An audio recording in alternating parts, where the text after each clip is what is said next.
My name is Darius Kellerman, and I'm a harbor pilot who survived the first 48 hours of the zombie outbreak.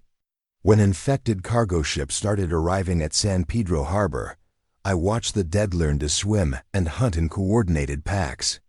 My 18 years of maritime experience became the difference between life and death as the coastline turned into humanity's graveyard. Before we start the video, let us know what country you are tuning in from in the comment section below. Perhaps we will make a story there. Let's begin. My name is Darius Kellerman, and for the past 18 years, I've been guiding some of the largest ships in the world through the treacherous waters of San Pedro Harbor. Every morning at 5:30, I'd climb aboard my 38-foot pilot boat, fire up the twin diesels, and head out to meet cargo vessels that were worth more than most people see in a lifetime. Container ships stretching over 1,200 feet long, oil tankers carrying millions of gallons of crude, bulk carriers loaded with grain that could feed entire cities. My job was to take control of these floating cities and guide them safely. Through channels that had claimed countless vessels over the decades, I lived on that pilot boat. After my divorce 3 years ago, I couldn't afford to keep the house in Torrance, and honestly, I preferred being on the water anyway. The boat had everything I needed: a small galley, a narrow bunk, and enough electronic navigation equipment to guide a space shuttle to the moon. Most importantly, it had independence. No landlord, no mortgage, just me and the Pacific Ocean. The other pilots thought I was crazy, but I knew every current, every hidden sandbar, every shipping lane from Long Beach to Santa Monica Bay like they were extensions of my own body. That particular week in October had been busier than anything I'd seen in nearly 2 decades of piloting. Usually we'd handle maybe 15 to 20 vessels a day, coming into San Pedro and Long Beach combined. But that week, we were seeing 30, sometimes 40 ships requesting harbor entry.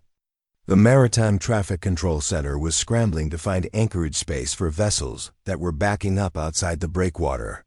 International cargo ships, cruise liners, fishing fleets, even military vessels were all requesting emergency harbor access. What struck me as odd wasn't just the volume of traffic, but the nature of the requests. Most of these ships were arriving ahead of schedule, sometimes by days or even weeks. Captains were reporting mechanical problems, crew medical emergencies, or urgent need for supplies. I'd been doing this job long enough to know that cargo ships don't just show up early. These vessels operate on schedules planned months in advance. With every port call, every fuel stop, every crew rotation mapped out to the minute.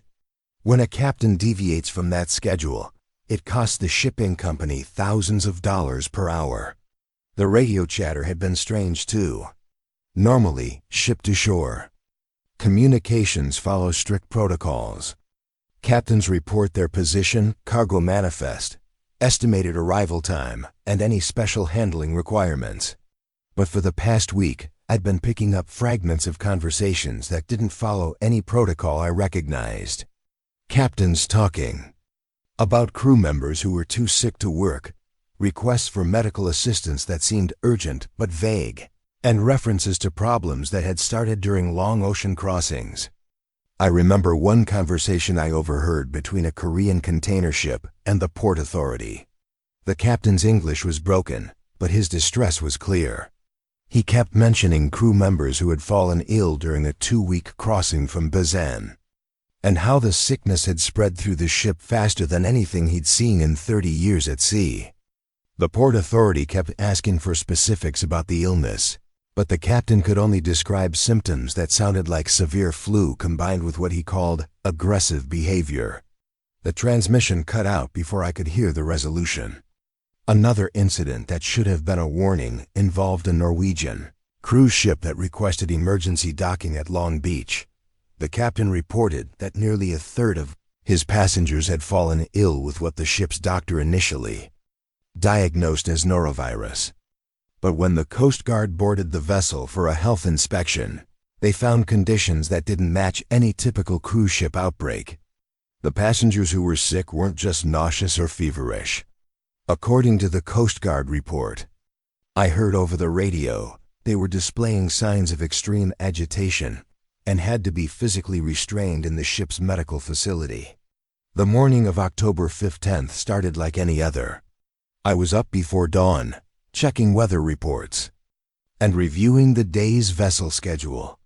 The fog was thick that morning, rolling in from the Pacific in dense gray banks that reduced visibility to less than a quarter mile. Perfect conditions for a harbor pilot. While most people see fog as a navigation hazard, I'd learned to use it as a tool. Fog muffles sound, which means you can hear engine noise and foghorns from much greater distances. It also forces you to rely on instruments and experience rather than visual cues, skills that had kept me alive through some of the most dangerous conditions the Pacific could throw at a small boat. My first assignment was the Maersk Helena, a massive container ship that had been circling outside the harbor entrance since around 3 in the morning. The ship's manifest showed she was carrying electronics and automotive parts from Shanghai, with a crew of 24 and a cargo worth approximately $40 million. Standard routine. I'd guided the Helena into San Pedro at least a dozen times over the past 5 years, and Captain Miguel Vasquez was one of the most professional shipmasters I'd ever worked with. But when I radioed the Helena at 6:30 that morning, something in Vasquez's voice immediately set off alarm bells. In 18 years of piloting, you learn to read people through radio transmissions. Stress, fatigue, mechanical problems, crew disputes, you can hear it all in a captain's voice. Vasquez sounded exhausted, but more than that, he sounded afraid. San Pedro Harbor pilot, this is Captain Vasquez on the Maersk Helena. His voice crackled through my radio. I need to speak with you privately before you approach the vessel. That was highly unusual. All communications between harbor pilots and incoming vessels are supposed to be conducted on open channels so that the Coast Guard and Port Authority can monitor for safety purposes. Requesting a private channel suggested either a security concern or an emergency that the captain didn't want to broadcast to other vessels in the area. I switched to a secondary frequency and tried to keep my voice professional. Captain Vasquez, this is Harbor Pilot Kellerman. I'm approximately 2 miles southeast of your position. What's the nature of your situation? The silence that followed lasted almost 30 seconds. In maritime communications, silence like that usually means someone is dealing with a crisis too complex to summarize quickly. When Vasquez finally responded, his voice was barely above a whisper. Doc, I've known you for 5 years, and I need you to trust me on this. Do not approach the Helena. Do not attempt to board. Something happened to my crew during the night crossing from Long Beach, and I don't think they're going to recover. I'd heard captains deal with everything from heart attacks to suicide attempts, but I'd never heard one tell a harbor pilot to stay away from his vessel. My training kicked in immediately. If the captain was reporting a medical emergency, my job was to facilitate Coast Guard assistance and guide the vessel to the nearest appropriate medical facility. If he was reporting a security threat, my job was to coordinate with maritime law enforcement and ensure the safety of other vessels in the area. Captain, I need you to be specific about the nature of the emergency. Are you dealing with a medical situation, a security threat, or mechanical failure? Another long pause. When Vasquez spoke again, I could hear what sounded like banging or pounding in the background of his transmission. It started around 2 this morning. 3 of my crew members on the night watch began showing signs of severe illness. High fever, disorientation, aggressive behavior. We isolated them in the ship's medical facility, but within an hour, 2 more crew members had developed the same symptoms. By 4 o'clock, we had 7 crew members who were too sick to work and were displaying behavior that our medical officer couldn't explain. The pounding in the background was getting louder, and I could hear what sounded like multiple voices shouting in Spanish. Vasquez continued, his voice becoming more strained. "Doc, I've been sailing for 26 years, and I've dealt with everything from pirates to typhoons. But what's happening to my crew isn't natural. The sick ones aren't responding to medical treatment, and they're not acting like people anymore. They're trying to break out of the medical facility, and they're not responding to commands or reasoning." I was writing notes as quickly as I could, but none of this fit any standard emergency protocol I'd been trained for. Medical emergencies on cargo ships were usually straightforward. Heart attacks, injuries, appendicitis, things that could be handled with basic first aid until the vessel reached port. What Vasquez was describing sounded more like a psychiatric emergency or possibly some kind of food poisoning that was affecting the crew's mental state. "Captain, I'm going to contact the Coast Guard and request medical assistance. In the meantime, I need you to maintain your current position and keep the affected crew members isolated." "How many crew members are currently unaffected?" "That's the problem, Doc. As of 10 minutes ago, I count 11 crew members who are showing symptoms. That leaves 13 of us who are still functional, but we're running out of space to isolate the sick ones. And Doc, I need you to understand something. The crew members who got sick first, they're not getting better. They're getting worse, and they're getting stronger." The banging in the background suddenly stopped, and I heard Vasquez's sharp intake of breath. "They've broken through the medical facility door. I can see them on the security monitors. They're moving through the ship, and they're not moving like sick people anymore. They're hunting the rest of us." Before I could respond, the radio went silent. Not the normal silence of someone ending a transmission, but the dead air that comes when equipment fails or when someone stops broadcasting abruptly. I tried raising the Helena on multiple frequencies, but got no response. I was still 2 miles away from the container ship, but I could see her outline through the fog. Even at that distance, I could tell something was wrong. The ship was moving in a slow, erratic pattern rather than maintaining a steady course. Navigation lights were flashing in sequences that didn't match any standard maritime signal. Most concerning, I could see what looked like crew members moving around on the deck, but their movements seemed random and uncontrolled. My training told me to contact the Coast Guard immediately and report the situation. But my instincts told me that whatever was happening on the Maersk Helena was unlike anything I'd encountered in 18 years of piloting. I made the decision to approach the vessel cautiously while radioing for assistance. "Coast Guard Station Los Angeles, this is Harbor Pilot Kellerman. I have a potential medical emergency on the container vessel Maersk Helena, approximately 3 miles southwest of San Pedro Breakwater, requesting immediate assistance." The Coast Guard's response came within seconds, but it wasn't what I expected. "Harbor Pilot Kellerman, this is Coast Guard Station Los Angeles. We've been monitoring communications with the Maersk Helena.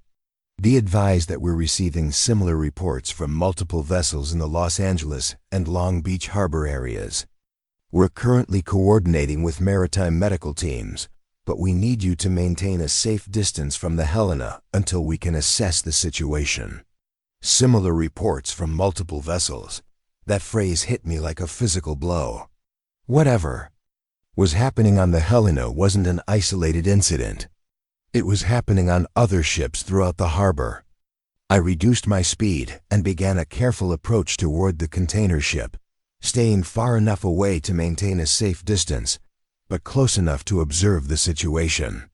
As I got within a mile of the vessel, I could see crew members on the deck more clearly, and what I saw made my blood run cold.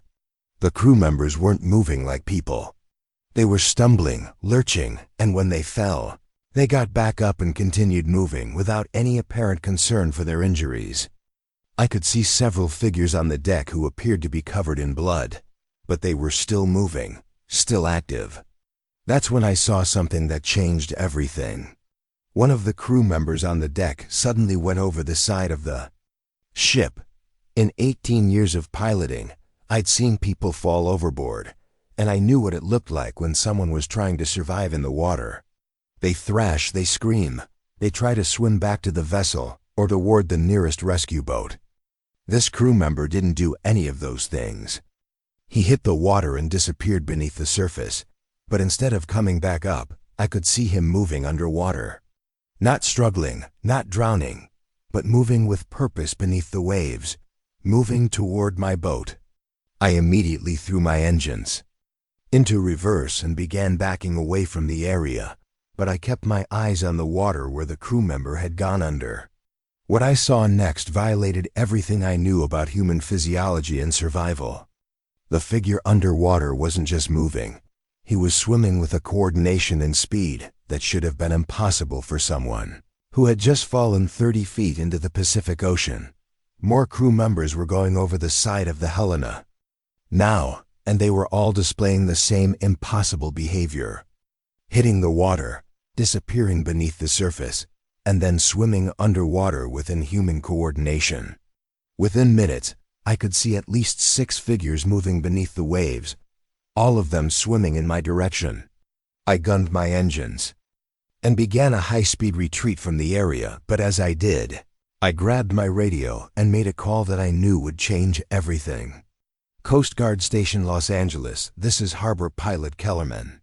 I need to report an emergency situation that requires immediate attention. The crew of the Maersk Helena are displaying behavior that appears to be the result of some kind of infection or contamination. They're not responding to normal medical treatment. They're displaying violent behavior, and they appear to be able to survive underwater for extended periods. I'm requesting immediate quarantine of the vessel and medical assistance for any similar situations in the harbor. The Coast Guard's response came immediately, and the tone of the operator's voice told me that my report wasn't the first they'd received that morning. All harbor pilots, this is Coast Guard Station Los Angeles. We're implementing immediate emergency protocols for all vessels in the Los Angeles and Long Beach harbor areas. Do not approach any vessel reporting medical emergencies. Do not attempt to board any vessel with crew members displaying unusual behavior. Maintain a minimum distance of 1 mile from any vessel under quarantine. We're coordinating with medical and law enforcement agencies to address what appears to be a harbor-wide health emergency. Harbor-wide health emergency. Those words confirmed what I'd been afraid to consider. Whatever was happening on the Maersk Helena wasn't isolated to one ship or one crew. It was spreading throughout the harbor, potentially affecting dozens of vessels and thousands of crew members. I continued my retreat from the Helena, but I kept monitoring maritime communications channels to gather information about the scope of the situation. What I heard over the next hour painted a picture that was both terrifying and impossible to believe. The cargo ship Evergreen Fortune reported that half of her crew had fallen ill with symptoms similar to what I'd witnessed on the Helena. The captain described crew members who had become violent and uncontrollable, requiring physical restraint. The Norwegian cruise ship Coastal Dream reported that passengers who had been isolated in the medical facility had somehow broken free and were attacking other passengers. A Korean container vessel reported that sick crew members were no longer responding to any form of medical treatment and were displaying what the captain described as predatory behavior. But the most disturbing reports were coming from the harbor itself. The Port Authority was receiving calls from dock workers, longshoremen, and harbor maintenance crews reporting violent incidents throughout the San Pedro and Long Beach facilities. Workers who had been in contact with crew members from recently arrived vessels were displaying the same symptoms: fever, disorientation, aggressive behavior, and resistance to medical treatment. By 9 o'clock that morning, I realized that whatever was happening wasn't limited to the ships. It had reached the shore, and it was spreading through the harbor. Infrastructure like wildfire. The Coast Guard had established a quarantine perimeter around the entire harbor complex. But from my position on the water, I could see that it was already too late. Smoke was rising from several locations throughout the port facility. Emergency vehicles were racing along the harbor roads with their sirens blaring. I could hear the distinctive sound of police helicopters circling overhead and on the maritime radio. I was picking up fragments of communications that suggested the situation was deteriorating rapidly. That's when I made the decision that probably saved my life. Instead of returning to San Pedro Marina, where I'd been based for the past 5 years, I decided to stay on the water and monitor the situation from a safe distance. Something in my gut told me that whatever was happening on those ships was going to spread to anyone who came into contact with the affected crew members. I set a course for the deeper waters outside the harbor and began monitoring every radio frequency I could access. Coast Guard channels, Port Authority communications, emergency services, maritime traffic control, even the frequencies used by local news helicopters. I needed to understand the scope of what was happening before I made any decisions about where to go or what to do next. What I learned over the next hour was that the situation was far worse than I'd initially understood. The infection, disease, or whatever was causing the behavioral changes wasn't limited to the Los Angeles area. Similar reports were coming from harbors up and down the West Coast. Seattle, Portland, San Francisco, San Diego, all reporting similar incidents involving crew members of recently arrived vessels. The pattern was consistent. International cargo ships arriving with sick crew members who displayed violent behavior and resistance to medical treatment. The sickness spreading to anyone who came into direct contact with the affected individuals. And most disturbing, the affected individuals seemed to be able to survive in conditions that should have been fatal. I was beginning to understand that my 18 years of maritime experience had prepared me for storms, mechanical failures, and human emergencies, but nothing had prepared me for what was happening in San Pedro Harbor that morning. The rules of physics, medicine, and human behavior that I'd relied on throughout my career were being violated by whatever was affecting those crew members. As I maintained my position in the deeper waters outside the harbor, I began to realize that my boat might be the safest place I could be. On land, the infection was spreading through direct contact with affected individuals. On the water, I had mobility, independence, and the ability to maintain distance from any potential threats. My boat had enough fuel for several days of operation, enough food and water for at least a week, and communication equipment that could reach vessels and shore stations hundreds of miles away. But I also realized that I was witnessing something that was going to change everything. The maritime industry that had been my life for 18 years was about to become the highway for a catastrophe that would affect every coastal city in the world. And I was one of the few people who understood both the scope of the threat and the maritime knowledge that might be necessary for survival. The radio crackled with another transmission from the Coast Guard, and the content of that message made it clear that the situation was about to get much worse. All maritime personnel, this is Coast Guard District 11 Command. We're implementing immediate closure of all ports from San Diego to San Francisco. No vessels are authorized to enter or leave harbor facilities until further notice. All personnel currently on the water are advised to maintain position and await further instructions. We're coordinating with federal health authorities to address what appears to be a rapidly spreading health emergency affecting maritime personnel throughout the region. Port closures from San Diego to San Francisco meant that hundreds of vessels were stranded at sea, potentially carrying infected crew members to every major population center on the West Coast. The maritime supply chain that kept cities fed and supplied was about to become the delivery system for whatever was causing the behavioral changes I'd witnessed. I looked back toward San Pedro Harbor and could see that the smoke was getting thicker. The emergency response vehicles that had been racing through the port facility were now positioned in what looked like defensive perimeters around the main terminal buildings. And most ominously, I could see several vessels that appeared to be drifting without power, suggesting that their crews were no longer capable of maintaining navigation. That's when I heard a transmission that made my blood run cold. It was a weak signal, probably from a handheld radio, and the voice was barely recognizable as human. "This is Harbor Pilot Martinez. I'm trapped in the pilot station at berth 87. The dock workers have gone crazy. They're trying to break into the building, and they're not acting like people anymore. They're covered in blood, but they're not stopping. They're not responding to warnings or threats. Someone needs to send help." I knew Martinez. He'd been piloting for almost as long as I had, and he was stationed at the main container terminal.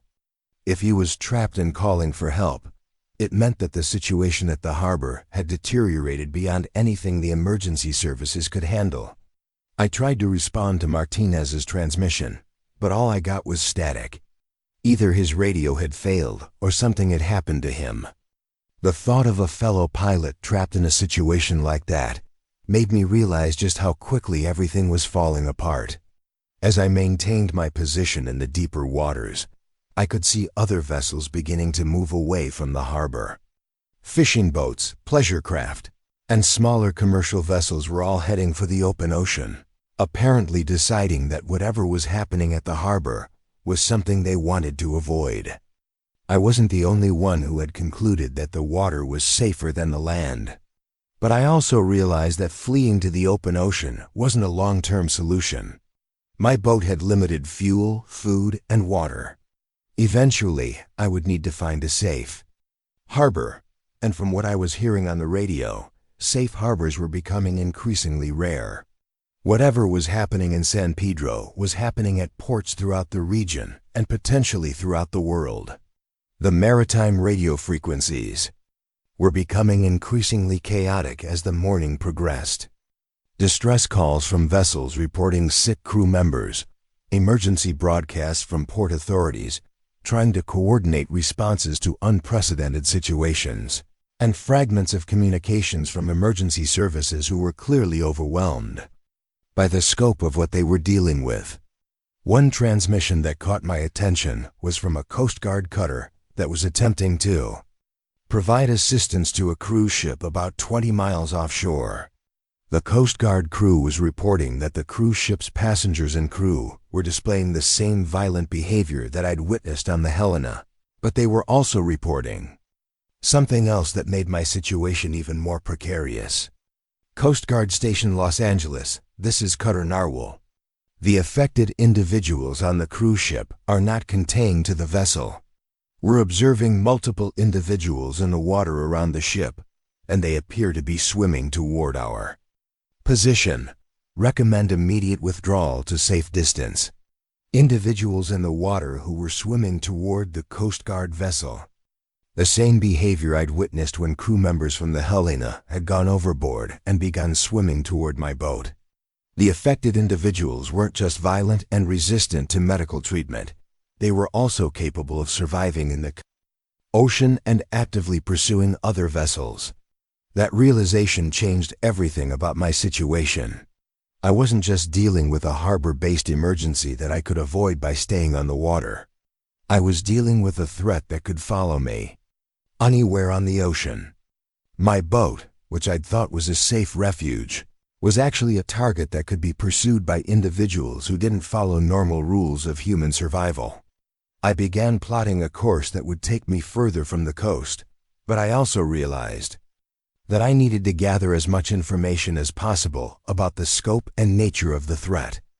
If other maritime personnel were going to survive whatever was happening, they would need accurate information about the behavior and capabilities of the affected individuals. Over the next 2 hours, I monitored communications from vessels throughout the region and began to piece together a picture of what was happening. The pattern was consistent across multiple harbors and dozens of vessels. International shipping traffic had been carrying infected crew members who displayed violent behavior and impossible survival capabilities. The infection was spreading to anyone who came into direct contact with the affected individuals.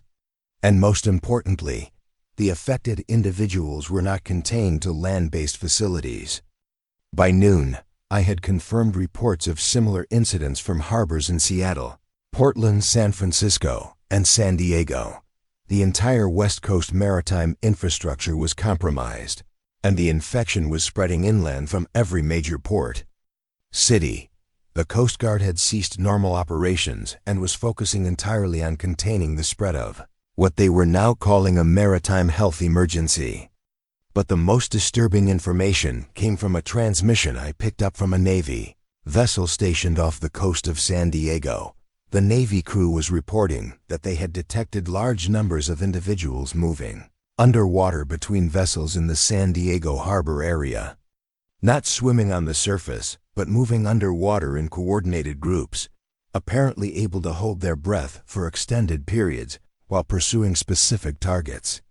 That information confirmed my worst fears about the nature of the threat. The affected individuals weren't just violent and resistant to medical treatment. They were also capable of underwater movement that violated everything I knew about human physiology. They could pursue vessels, they could coordinate their movements, and they could survive in conditions that should have been fatal. As I processed this information, I realized that my maritime knowledge was going to be crucial for understanding and potentially surviving whatever was happening. 18 years of piloting had taught me about ocean currents, tidal patterns, underwater obstacles, and the behavior of vessels in various sea conditions. That knowledge might be the key to predicting the movement patterns of the affected individuals and finding safe routes through waters that were becoming increasingly dangerous. The radio crackled with another transmission, this one from a source I hadn't heard from before.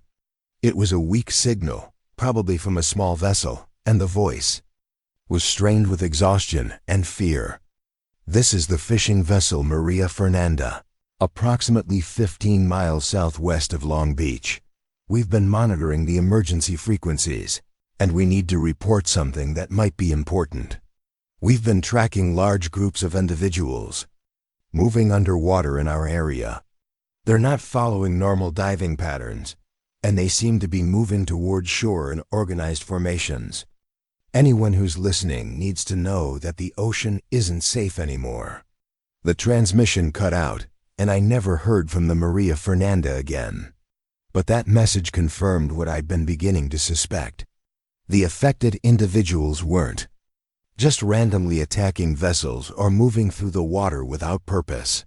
They were organizing, they were coordinating their movements, and they were actively spreading from the harbor areas toward the open ocean.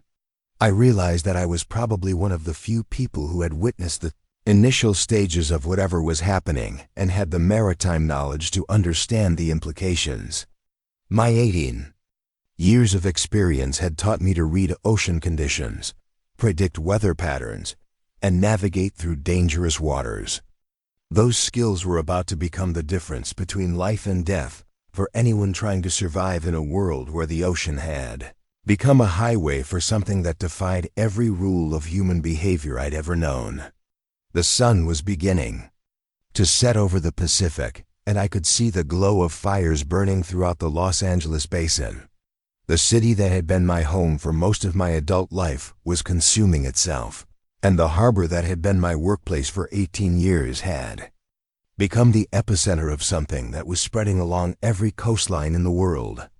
But I was still alive, I was still mobile, and I had information that might be crucial for other survivors.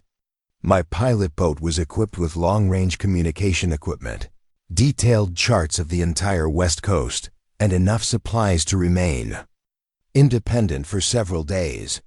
Most importantly, I had the knowledge and experience to navigate through waters that were becoming increasingly unpredictable. As darkness fell over the Pacific, I made the decision that would define everything that happened next. Instead of fleeing to the open ocean or trying to find a safe harbor, I was going to stay in the area and document everything I could observe about the behavior and capabilities of the affected individuals. Someone needed to understand the maritime aspects of what was happening, and my unique position as a harbor pilot gave me both the opportunity and the responsibility to gather that information. The radio was still crackling with emergency transmissions, but they were becoming fewer and more desperate. The Coast Guard was no longer coordinating rescue operations. They were simply trying to maintain communication with their own vessels. Port authorities had stopped broadcasting regular updates, suggesting that their facilities were no longer operational. And most ominously, the number of distress calls from individual vessels was increasing, indicating that the infection was spreading to ships throughout the region.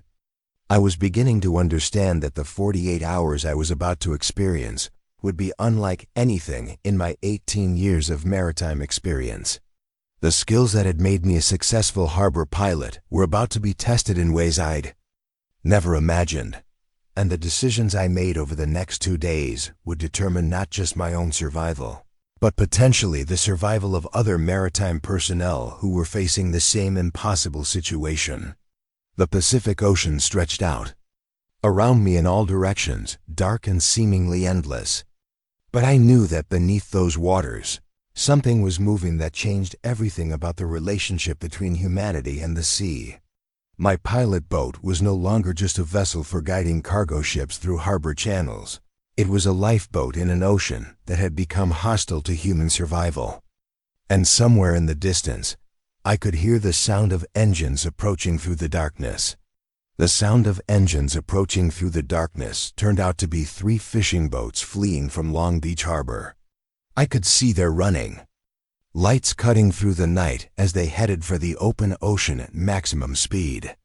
One of them, a 30-foot sport fisher, came close enough for me to hail on the radio. The captain's voice was shaking when he responded. "Harbor pilot, this is the fishing vessel Deep Blue. We just escaped from Long Beach Marina, and you need to stay away from any harbor facility. The dock workers have all gone insane.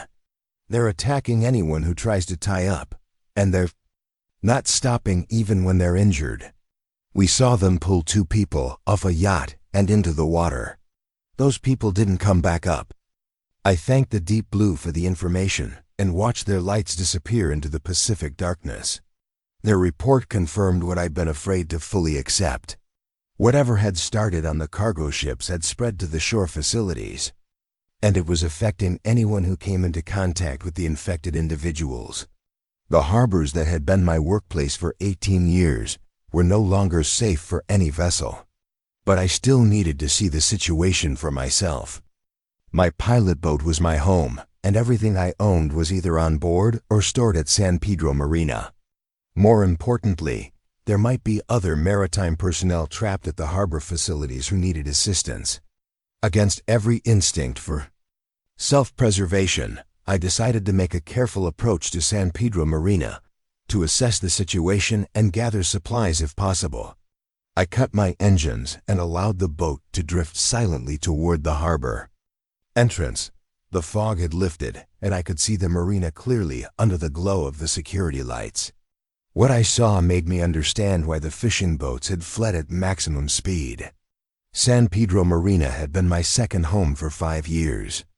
I knew every dock, every building, every piece of equipment in that facility.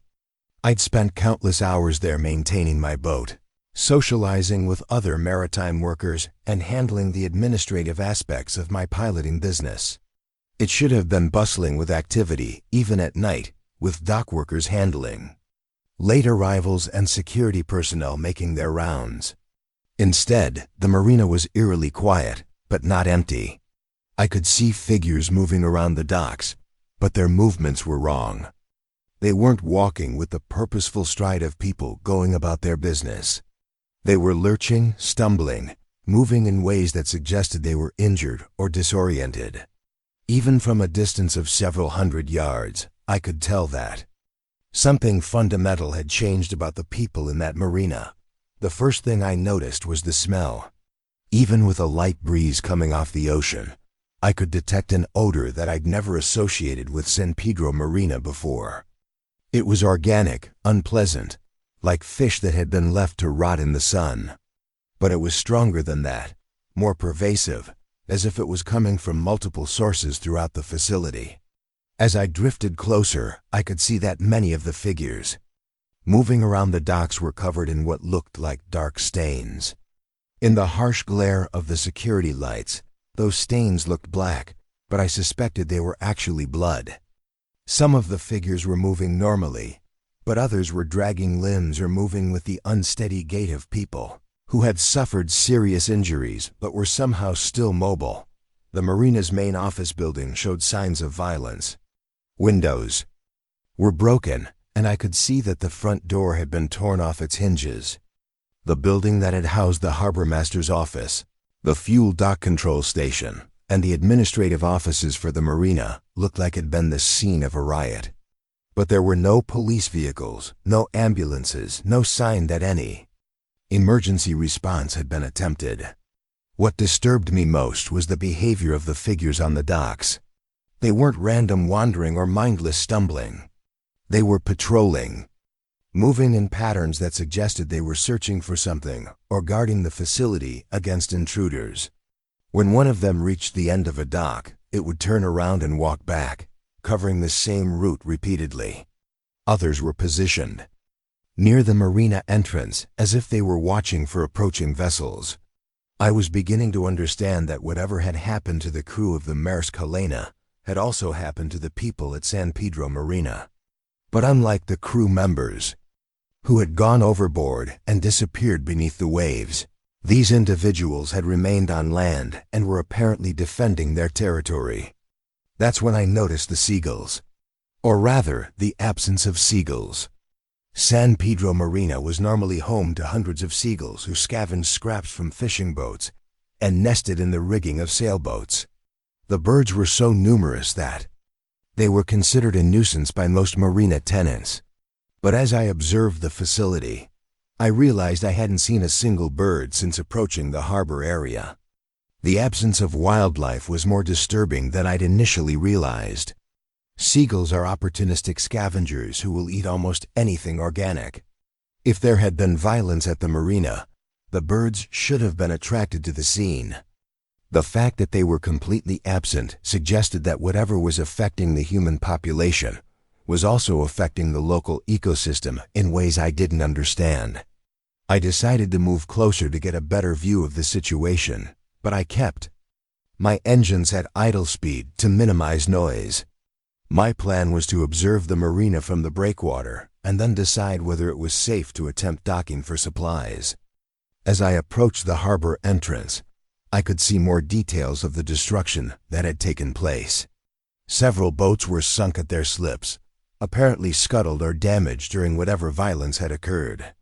A 40-foot cabin cruiser that I recognized as belonging to a local fishing charter captain was listing heavily to port with its cockpit completely flooded.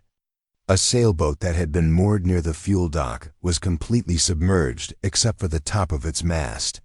But the most disturbing sight was the fuel dock itself. The facility that I'd used hundreds of times to refuel my pilot boat was completely destroyed.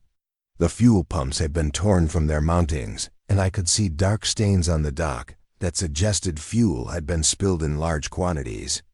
More concerning, there were several figures standing motionless on the damaged fuel dock, apparently unaffected by the flammable vapors that should have made the area dangerous for anyone without proper safety equipment. As I watched the figures on the fuel dock, one of them suddenly turned toward the water and began moving in my direction. Even though I was still several hundred yards away and my engines were barely audible, the figure seemed to have detected my presence. It moved to the edge of the dock and stood there, apparently watching my boat. Within minutes, other figures throughout the marina had also turned toward the water and were moving toward the docks closest to my position. They weren't running or showing signs of excitement, but they were all moving with the same apparent purpose. They had detected my boat, and they were positioning themselves to respond to my approach. That coordinated response was more frightening than random violence or mindless aggression. It suggested that whatever was affecting these people hadn't destroyed their ability to perceive threats or coordinate their actions. They were still capable of tactical thinking, but they were applying that thinking to purposes that I couldn't understand. I decided to test their response by moving my boat slightly closer to the marina entrance. As I did, the figures on the docks began moving more quickly and I could see additional figures emerging from buildings throughout the facility. Within minutes, there were at least 20 people positioned along the waterfront, all of them apparently focused on my boat. But what happened next convinced me that approaching the marina would be fatal.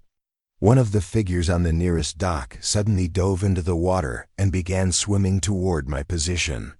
Not the frantic dog paddle of someone who had accidentally fallen overboard, but the smooth, efficient stroke of an experienced swimmer. More disturbing, the figure was swimming underwater, visible only as a dark shape moving beneath the surface.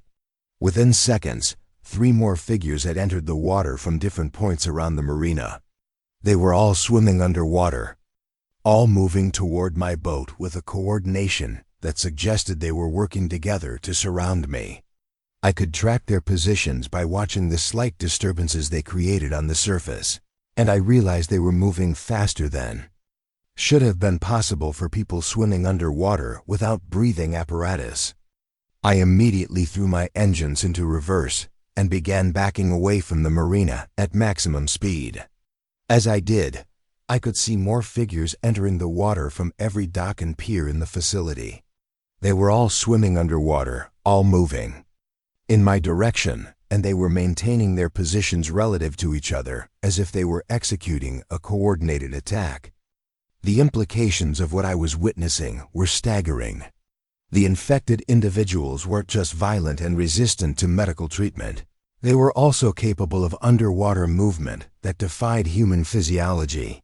They could coordinate complex actions, they could detect threats from significant distances, and they were actively hunting anyone who approached their territory. As I retreated from the marina, I could see the underwater figures following me. They maintained their pursuit for almost a mile before finally turning back toward shore. That told me 2 important things about their capabilities. First, they could hold their breath underwater for periods that should have been impossible for normal humans. Second, they had territorial boundaries that they would defend aggressively, but they wouldn't pursue targets beyond a certain distance from their base. The knowledge I'd gained from that reconnaissance mission was invaluable, but it also meant that my home base was completely compromised. Everything I owned, except what was on my boat, was either destroyed or inaccessible. My pilot boat was now my entire world, and I needed to find alternative sources of fuel, food, and water if I was going to survive more than a few days. But more immediately, I needed to warn other vessels about the situation at San Pedro Marina.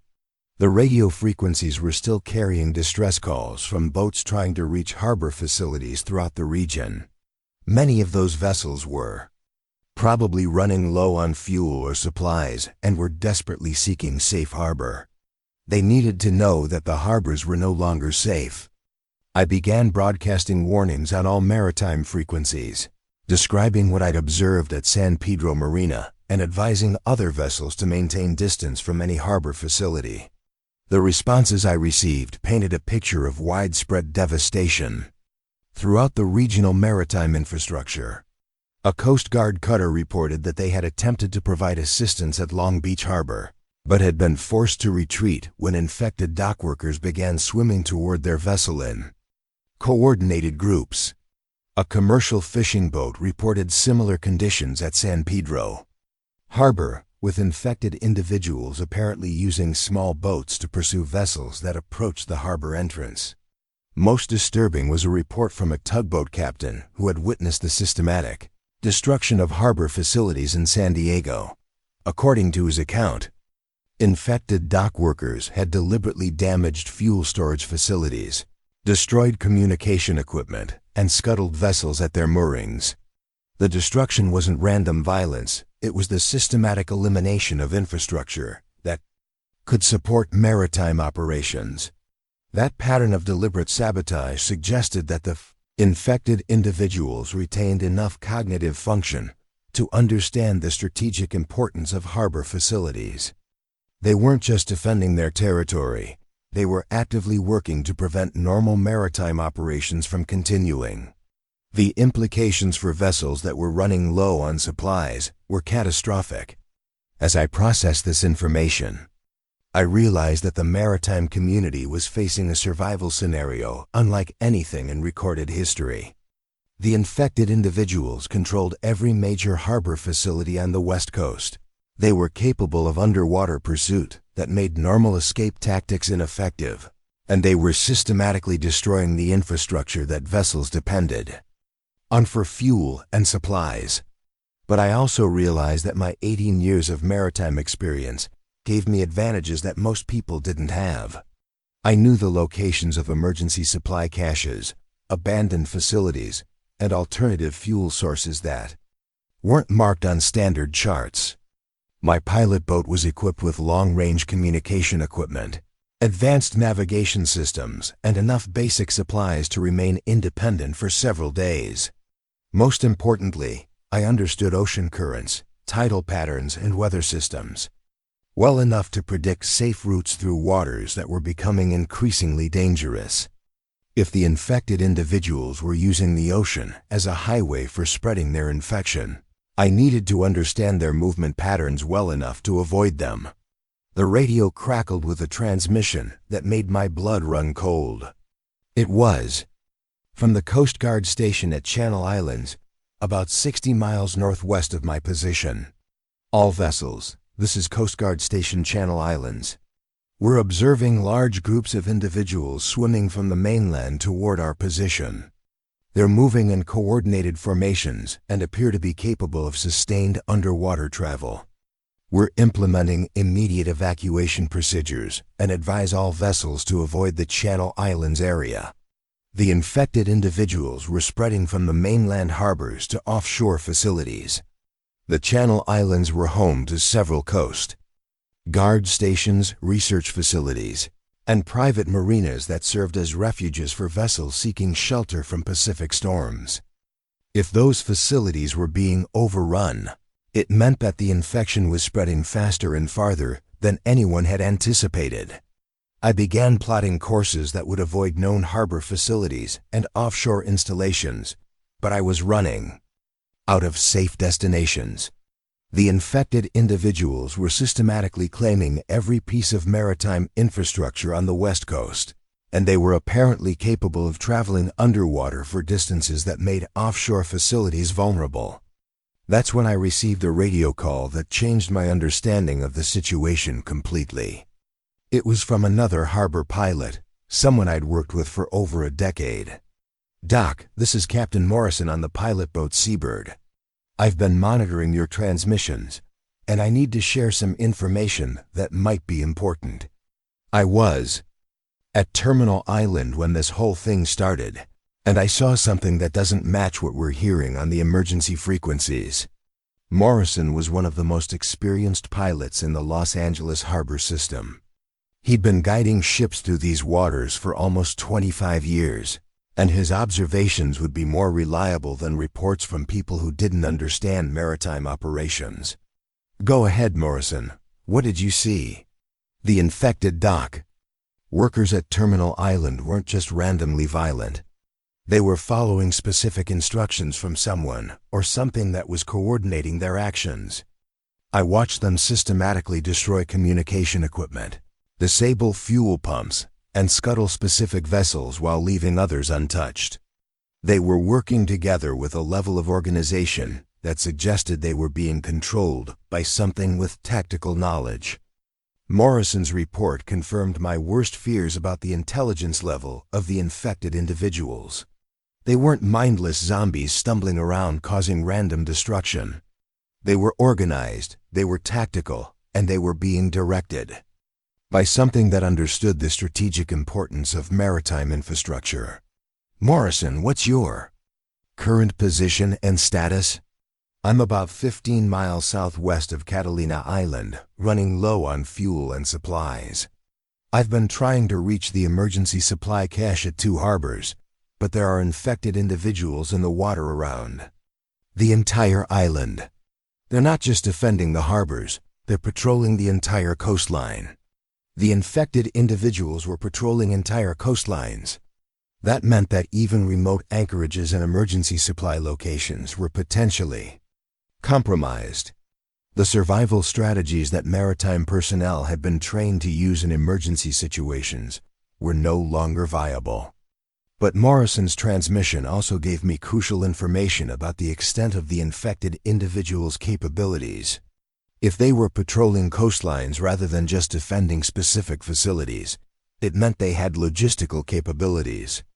That allowed them to sustain operations over large areas. They were either finding ways to resupply themselves, or they didn't require the same resources that normal humans needed for survival. Morrison, I'm going to try to reach you. We need to coordinate our survival strategies and share information about safe areas. 2 vessels working together have better chances than either of us operating alone. Negative, Doc. I've been tracking underwater movement in this area for the past 2 hours.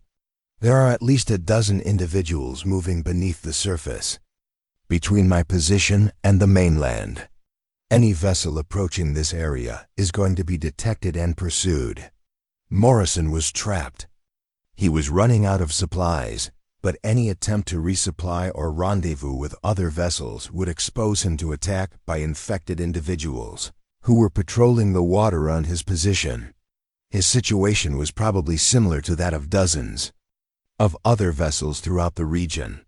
I realized that the survival of the maritime community was going to depend on developing new tactics for operating in waters that were controlled by infected individuals with impossible capabilities.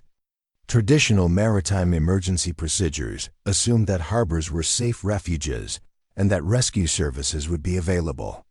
Those assumptions were no longer valid. The radio frequency that Morrison and I had been using suddenly filled with static, and when it cleared, we could hear multiple voices broadcasting simultaneously.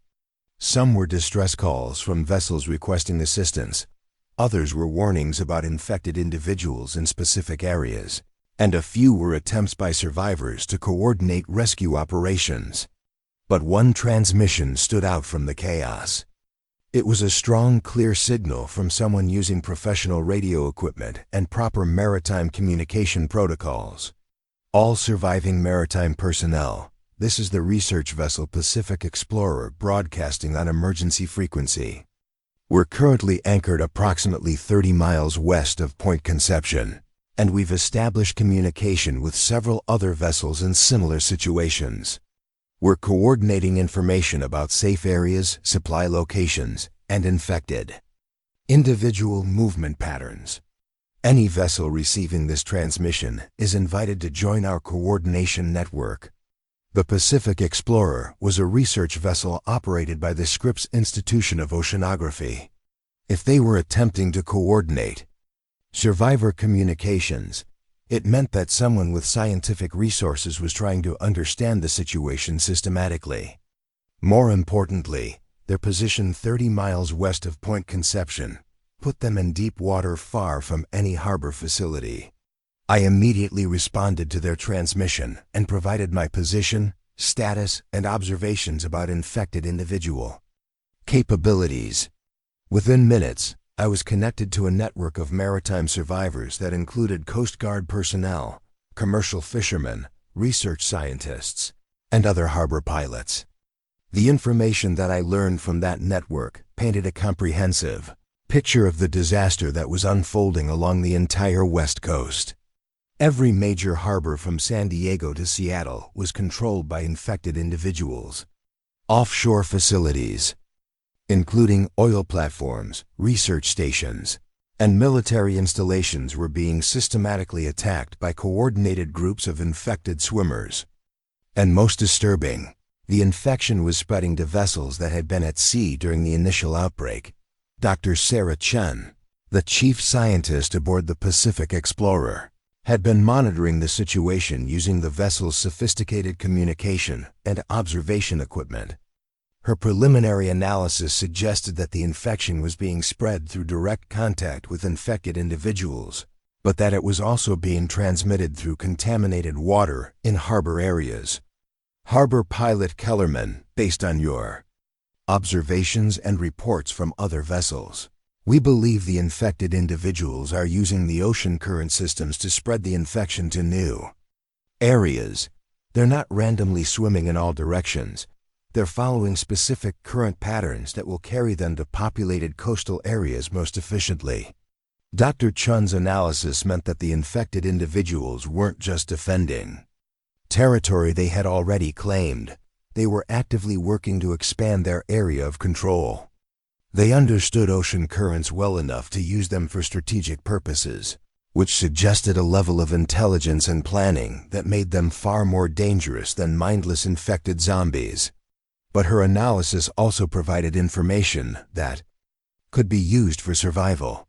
If the infected individuals were following current patterns, it might be possible to predict their movement and find areas of ocean that would remain safe for extended periods. My knowledge of regional current systems, combined with input from other experienced maritime personnel, could be used to identify safe corridors for vessel movement and potential locations for survivor bases. Over the next several hours, I worked with the Pacific Explorer Network to map the known locations of infected individual activity and correlate that information with current charts and tidal data. The pattern that emerged was both terrifying and strategically valuable. The infected individuals were following the major current systems that connected harbors and coastal areas throughout the region. They were using the California Current, which flows southward along the coast, to spread the infection from northern harbors to southern population centers. They were using nearshore currents to move between offshore islands and the mainland. And they were using tidal currents to penetrate inland waterways and river systems. But the current analysis also revealed areas of ocean that were relatively isolated from the major flow patterns. Deep water areas where currents were weak or moved in directions that wouldn't support infected individual travel. Those areas could potentially serve as safe zones for survivor vessels, at least temporarily.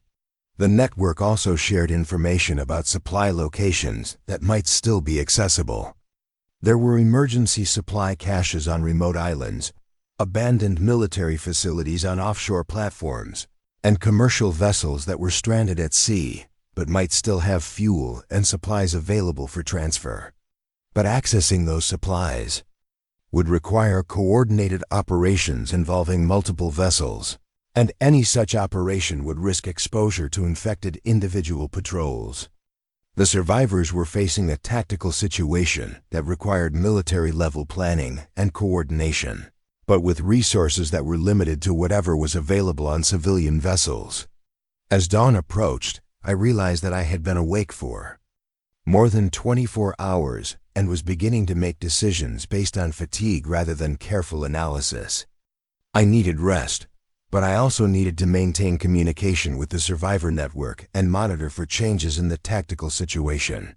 I found a position in deep water that was far from any known current pattern used by infected individuals, set my boat's anchor, and tried to get some sleep.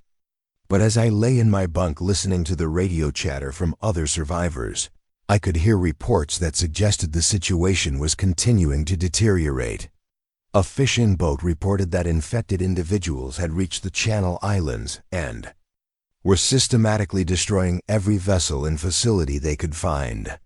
A Coast Guard cutter reported that infected swimmers had been detected as far as 50 miles offshore, suggesting that their range and endurance were even greater than initially estimated. And most disturbing, several vessels reported that crew members who had been exposed to contaminated harbor water were beginning to show signs of infection. The contaminated water reports were particularly frightening because they suggested that the infection could be transmitted without direct contact with infected individuals. Any vessel that had taken on water or supplies from a compromised harbor might be carrying the infection, potentially spreading it to other vessels or survivor groups. I realized that my pilot boat might be contaminated. I had been operating in San Pedro Harbor waters for weeks before the outbreak, and I had taken on fuel and water from harbor facilities that were now known to be infected. If the infection could be transmitted through contaminated water, I might be carrying it without knowing it. That possibility made me understand that the survivor network was facing a threat, That was even more complex than we had initially realized. We weren't just dealing with infected individuals who could pursue us through the water. We were potentially dealing with contamination that could spread through our own vessels and supply chains. The sun was rising over the Pacific, and I could see other vessels scattered across the horizon. Some were clearly survivor boats like mine, maintaining position in deep water while monitoring radio communications. Others were drifting without power, potentially abandoned or crewed by people who were no longer capable of normal operation. The sight of those drifting vessels reminded me that the 48 hours since the outbreak began were just the beginning of a much larger catastrophe. The maritime infrastructure that supported coastal cities was completely compromised. The vessels that were stranded at sea were running out of supplies, and the infected individuals were continuing to spread their contamination to new areas through the same ocean currents that had supported maritime commerce for centuries. But I was still alive, I still had a functional vessel, and I had established communication with other survivors who were working together to understand and respond to the threat.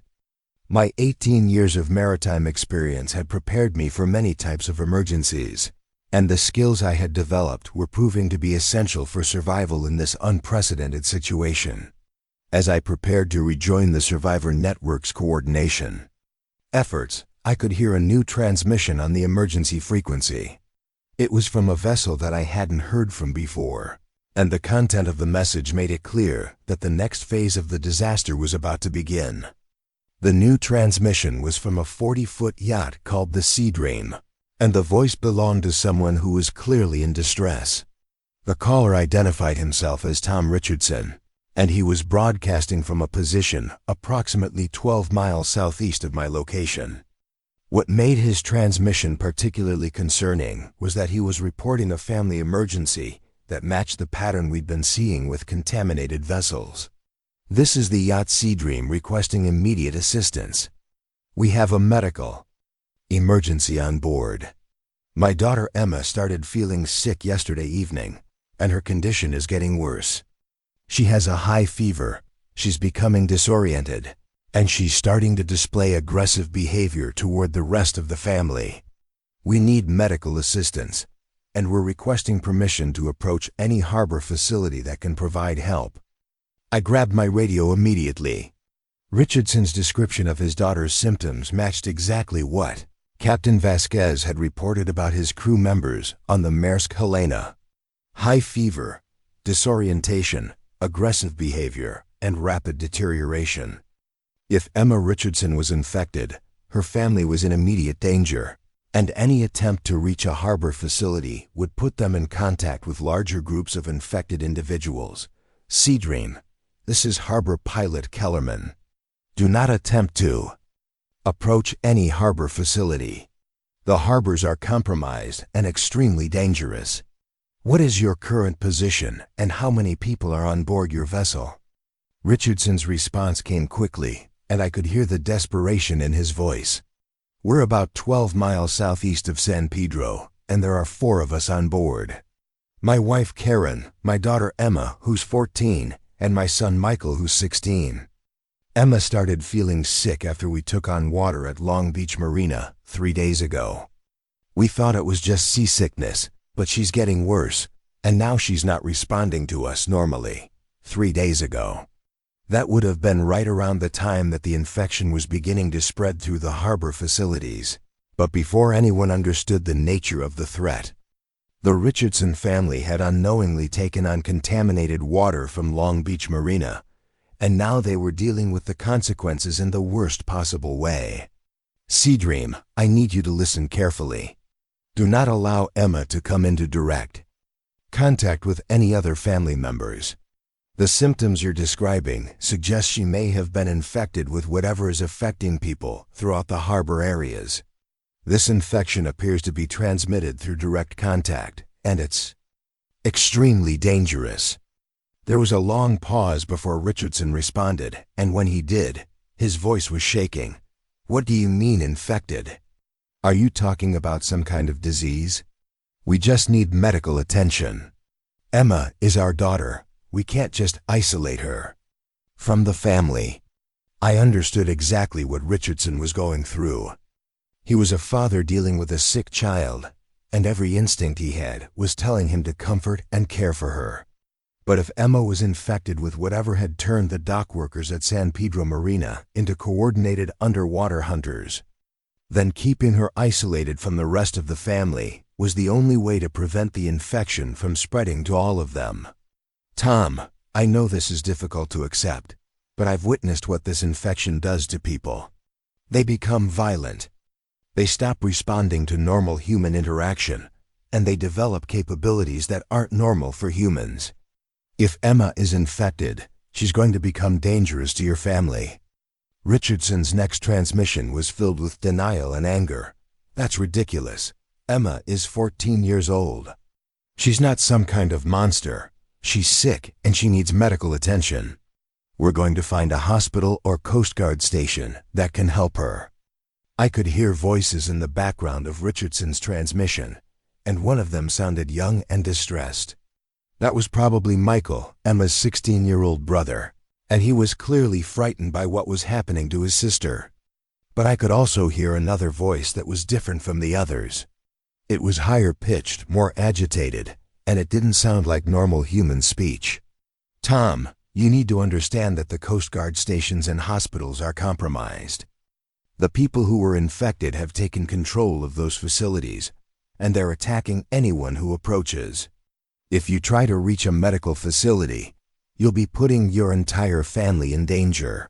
The response I got was not from Tom Richardson. It was from his wife Karen, and her voice was filled with terror. This is Karen Richardson. Tom can't respond right now because he's trying to restrain Emma.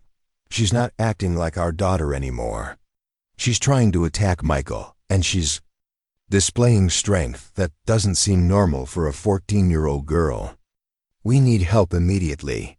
Emma Richardson was transitioning from the early stages of infection to the fully developed condition that I'd witnessed in the dock workers at San Pedro Marina.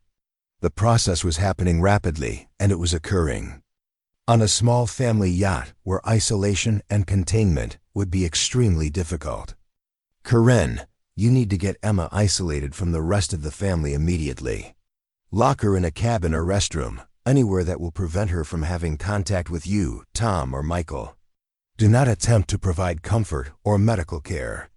The infection appears to eliminate normal human reasoning and replace it with violent behavior. Karen's next transmission was barely coherent through her sobs. We can't lock up our own daughter. She's scared and confused. Tom is trying to calm her down, but she's fighting him. She bit him on the arm, and now she's trying to bite Michael. This can't be real. Emma had bitten her father. If the infection was transmitted through direct contact, and particularly through bodily fluids, then Tom Richardson was probably going to develop symptoms within hours. The Richardson family was about to lose 2 members to the infection, and Karen and Michael would be trapped on a small yacht with 2 infected individuals. I made a decision that was probably going to haunt me for the rest of my life, however long that might be. I was going to approach the Sea Dream and attempt to rescue the uninfected family members before the situation deteriorated completely. It was an enormous risk, but it was also an opportunity to learn more about the infection process and potentially save 2 lives. Karen, I'm going to approach your position and attempt to provide assistance. But you need to understand that if Tom and Emma are infected, I cannot allow them on my vessel. I'll try to help you and Michael, but only if you can maintain separation from the infected family members. I started my engines and began plotting a course toward the Sea Dream's position. As I did, I monitored their transmissions and tried to gather as much information as possible about the progression of Emma's infection. What I learned was both fascinating and terrifying from a tactical perspective.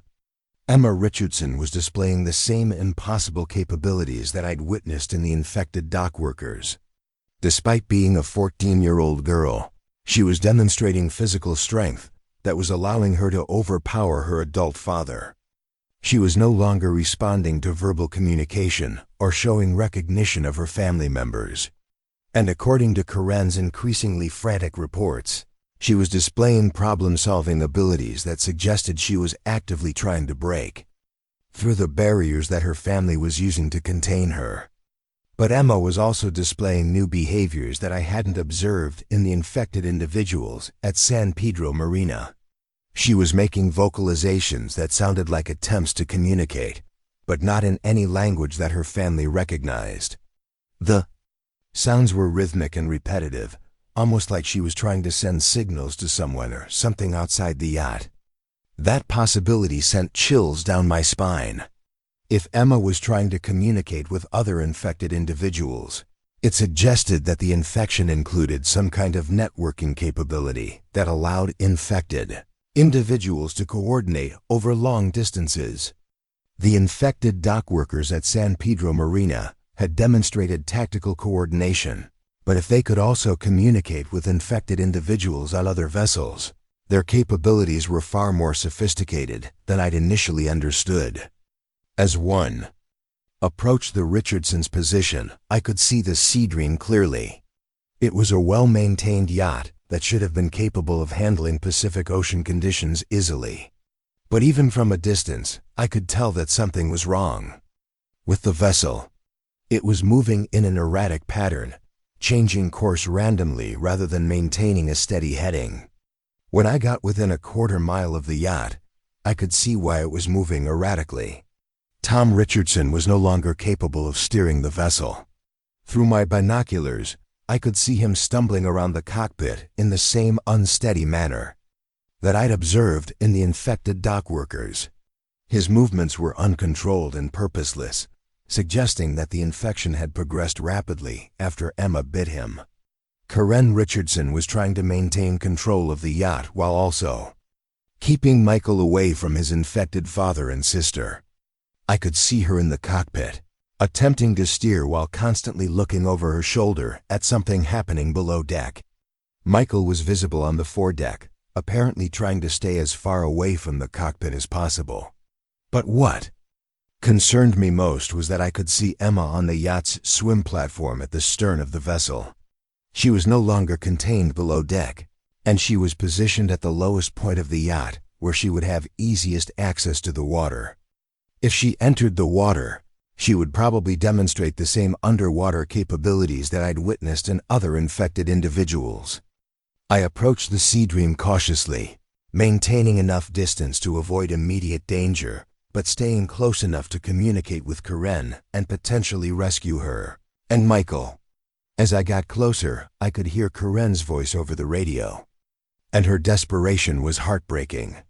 Harbor pilot Kellerman, Emma and Tom have both lost all recognition of Michael and me. They're trying to attack us, and we're running out of places to hide on the boat. Emma broke through the cabin door that we used to contain her, and now she's trying to get Tom to help her corner Michael and me. Emma and Tom were working together. The infection hadn't just made them violent and given them impossible physical capabilities. It had also made them capable of coordinating their actions against uninfected humans.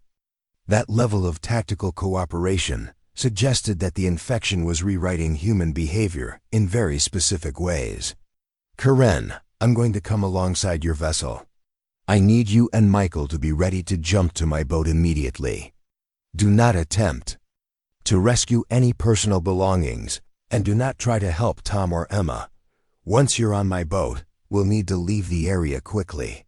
As I maneuvered my pilot boat closer to the Sea Dream, Emma Richardson suddenly dove off the swim platform and into the water. She disappeared beneath the surface immediately, and I could see her moving underwater toward my boat with the same impossible swimming ability that I'd witnessed in other infected individuals. But Emma's underwater approach was different from what I'd seen before. She wasn't swimming directly toward my boat. She was swimming in a pattern that suggested she was trying to position herself to block my escape route. At 14 years old, and after being infected for less than 24 hours, she was already demonstrating tactical thinking that was more sophisticated than I would have expected from trained military swimmers. Tom Richardson was also moving toward the edge of the yacht, apparently preparing to enter the water and join Emma's attack.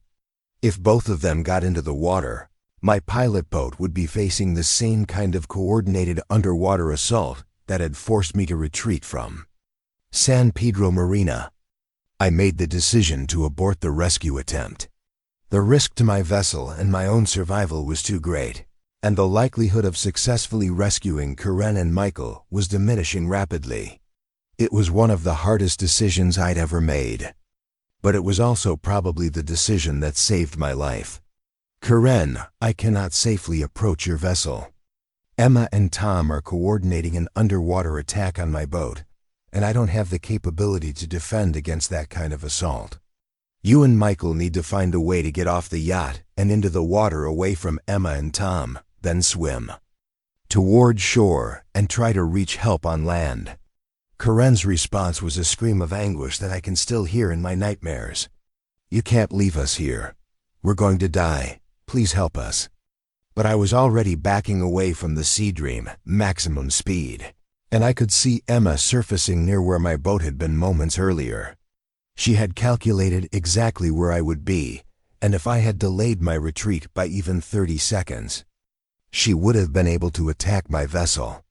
As I retreated from the area, I continued monitoring the Sea Dream's radio transmissions. What I heard over the next hour was the complete destruction of the Richardson family. Karen and Michael tried to barricade themselves in the yacht's forward cabin, but Tom and Emma systematically broke through every barrier they created. The transmissions became increasingly frantic, then increasingly brief, and finally stopped completely. The loss of the Richardson family was a tragedy that affected me deeply, but it also provided crucial intelligence about the infection's progression and capabilities. Emma Richardson had transitioned from initial symptoms to full infection in less than 24 hours. The infection had given her physical capabilities that were impossible for a normal 14-year-old, tactical thinking that allowed her to coordinate complex attacks, and communication abilities that suggested networking with other infected individuals. Most importantly, the infection had preserved enough of Emma's intelligence to make her extremely dangerous to uninfected humans, but had completely eliminated her emotional connections to her own family. She had attacked her parents and brother with the same methodical efficiency that infected dockworkers had displayed when hunting other vessels. That combination of enhanced physical capabilities and preserved tactical intelligence, combined with the complete elimination of human empathy and emotional connections, made the infected individuals far more dangerous than traditional concepts of zombies or infected people. They weren't mindless creatures stumbling around causing random destruction. They were enhanced predators who retained human intelligence but had lost everything that made them human. As I returned to my position in the Deep Water Survivor Network, I shared my observations about the Richardson family with Dr. Chun and the other survivors. The information I provided helped them refine their understanding of the infection's progression and develop better strategies for avoiding contamination. But the loss of the Richardson family also made it clear that the window for rescue operations was closing rapidly. Vessels that had been contaminated during the initial outbreak were now becoming sources of new infected individuals, and those individuals were spreading the infection to new areas through the same ocean currents that we were using for navigation. The 48 hours since the outbreak began were revealing a pattern of accelerating catastrophe that was going to affect every aspect of human civilization that depended on maritime transportation. And based on what I'd learned from Emma Richardson's rapid transformation, we were still in the early stages of a disaster that was going to get much worse before it got better. The loss of the Richardson family weighed heavily on my mind as I rejoined the Survivor Network, but I couldn't afford to dwell on what had happened. My fuel gauge was showing that I had less than a quarter tank remaining, which meant I had maybe 6 hours of operation at normal cruising speed.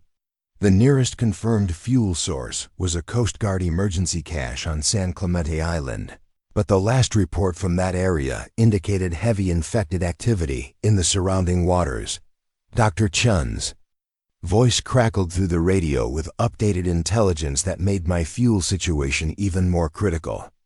All network vessels. We've received confirmation that infected individuals have reached the Channel Islands and are systematically destroying fuel storage facilities. San Clemente Island, Santa Catalina Island, and Santa Barbara Island all report complete loss of harbor infrastructure. Any vessel planning to resupply from island facilities should consider those resources no longer available. The infected individuals weren't just claiming territory. They were actively destroying the resources that survivors needed for long-term survival. Every fuel depot, every supply cache, every emergency facility that could support maritime operations was being systematically eliminated. It was strategic thinking on a level that suggested the infected were being coordinated by something with extensive knowledge of maritime infrastructure. Morrison's voice came through the network frequency, and he sounded even more desperate than when I'd spoken with him earlier. Network vessels, this is Morrison on the Seabird. My fuel situation is critical, and I'm detecting infected movement in the water around my position. They're not approaching directly, but they're maintaining a perimeter that's preventing me from moving toward any potential supply source. I think they're trying to force me to run out of fuel so that I'll be stranded. Morrison's situation confirmed what I'd been beginning to suspect about infected tactical capabilities. They weren't just defending territory or attacking targets of opportunity. They were implementing siege tactics designed to force survivors into situations where they would be vulnerable. If they could prevent vessels from refueling, they could eventually claim every survivor boat without direct confrontation. But Morrison's report also gave me an idea about how to approach the fuel problem. If the infected were using siege tactics, they were probably concentrating their forces around obvious targets like major fuel depots and emergency supply caches. That might leave smaller, less obvious facilities temporarily undefended. Morrison, what's your position relative to the old Coast Guard station at Point Fermin? That facility was decommissioned 5 years ago, but they might have left emergency supplies that weren't worth removing. Morrison's response came quickly. Point Fermin is about 8 miles northeast of my position, but I have to cross through areas where I've detected underwater movement. The infected seem to be patrolling the shipping lanes between the mainland and Catalina Island. The old Coast Guard station at Point Fermin was a facility that I knew well from my years of piloting in San Pedro Harbor. It had been closed as part of a budget reduction program, but the Coast Guard typically left basic emergency supplies at decommissioned facilities in case they needed to reactivate them during emergencies. More importantly, the facility was built on a rocky point that would be difficult for infected individuals to approach from the water. But getting to Point Fermin would require crossing through some of the most dangerous waters in the region.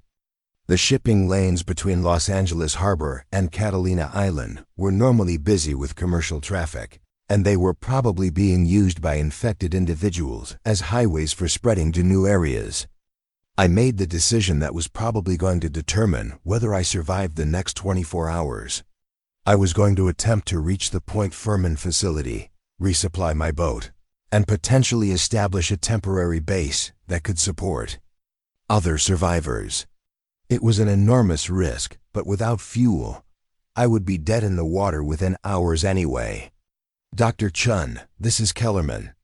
I'm going to attempt a supply run to the decommissioned Coast Guard station at Point Fermin. The facility might have emergency fuel and supplies that could support multiple vessels. If the attempt is successful, I'll broadcast coordinates and access information to the network. Dr. Chun's response was immediate and concerned. Kellerman, the Point Fermin area is within 5 miles of San Pedro Harbor, which we know is heavily contaminated. The risk level for that operation is extremely high. Are you certain that the potential benefits justify the danger?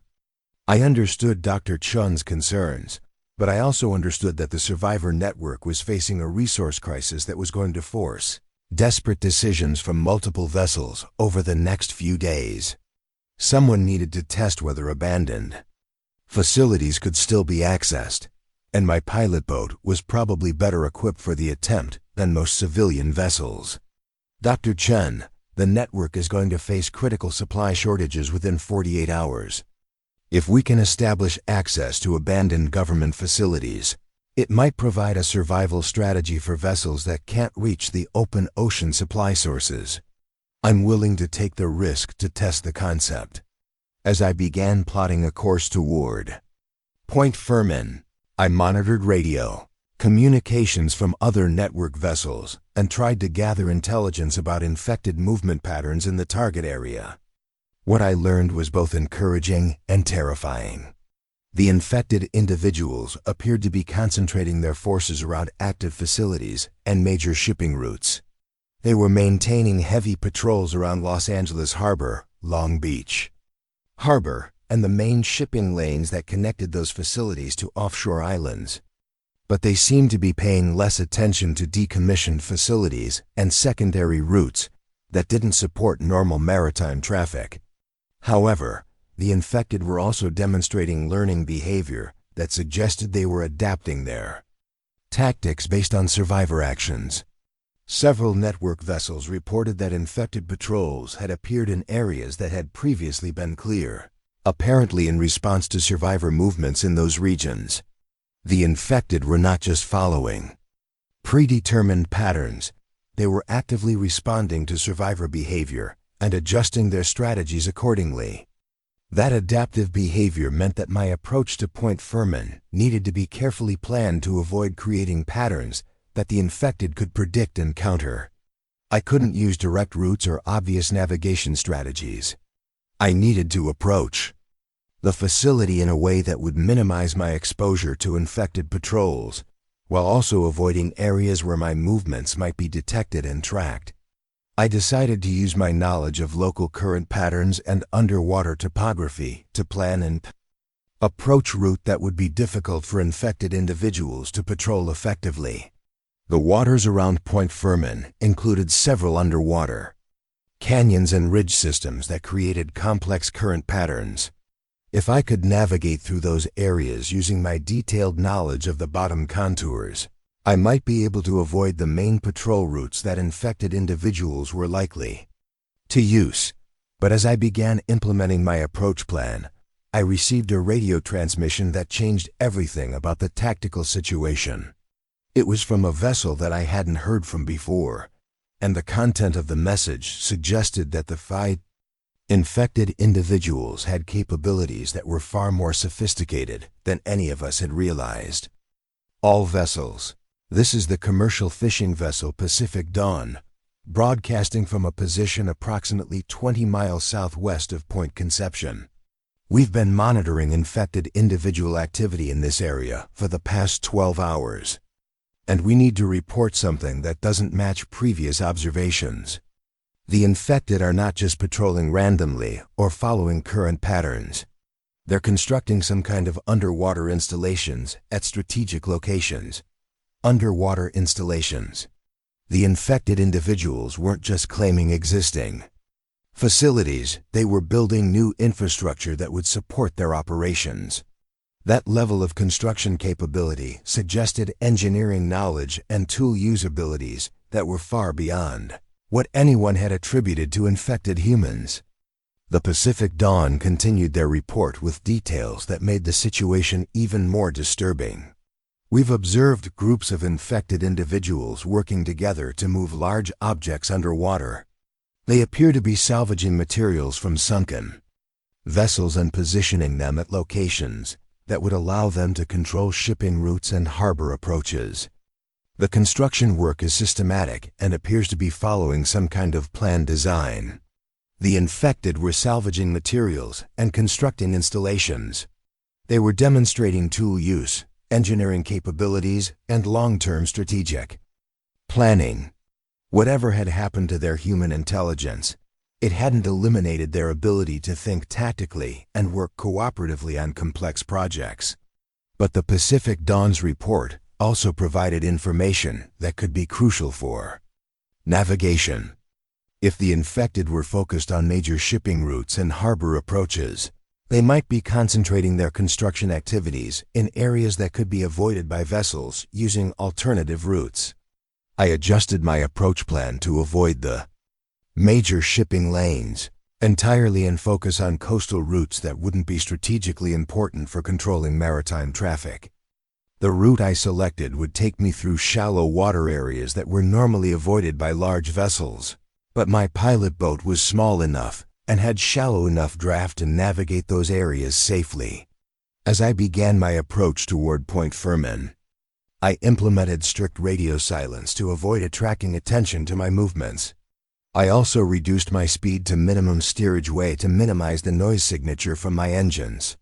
Every aspect of the approach needed to be designed to avoid detection by infected individuals who might be monitoring the area. The route I had selected took me through the kelp forests off the Palos Verdes Peninsula, areas that I had navigated hundreds of times during my years as a harbor pilot.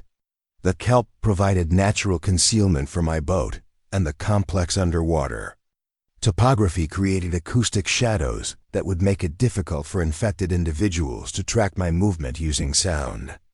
But as I moved through the kelp forests, I began to notice signs that the infected had been active in these areas as well. There were gaps in the kelp beds where plants had been cut or removed, creating clear corridors that weren't natural. Some of the remaining kelp showed signs of deliberate modification, with fronds tied together in patterns that looked almost like underwater markers or navigation aids. The infected individuals had been modifying the natural environment to support their operations.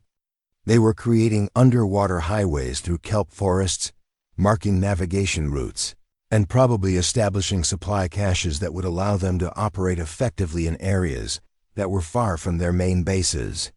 That level of environmental modification suggested that the infected had been planning and implementing large-scale operations for longer than the 48 hours since the outbreak had become apparent.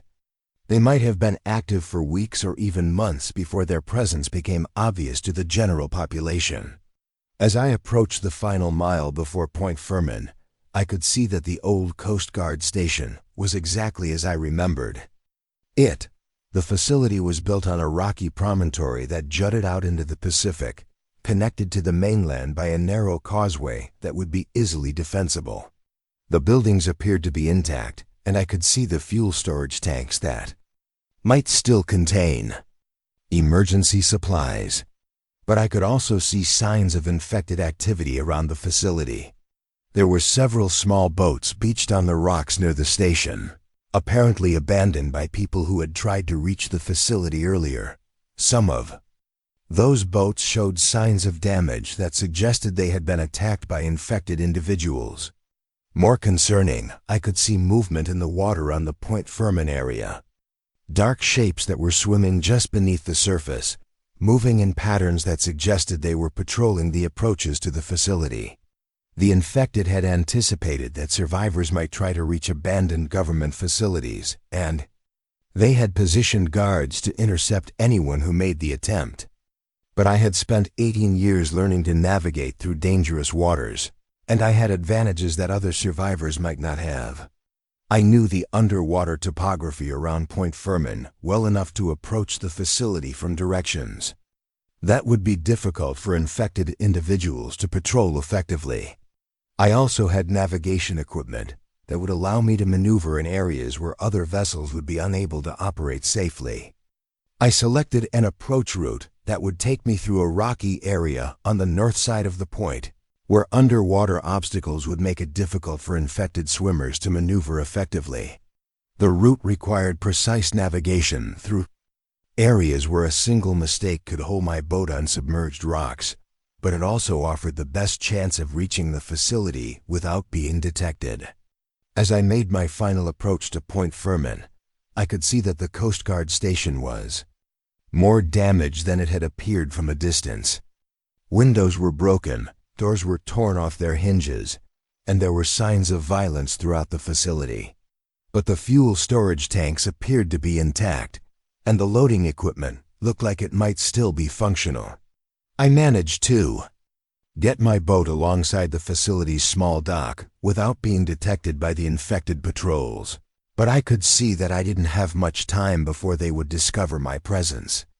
The infected individuals in the water were moving in search patterns that would eventually bring them to the north side of the point, and once they detected my boat, I would face the same kind of coordinated underwater attack that had forced me to abandon the Richardson family.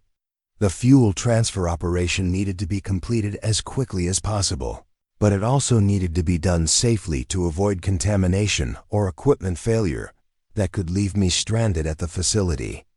I had maybe 30 minutes to pump fuel, gather any useful supplies, and escape before the infected patrols discovered my presence.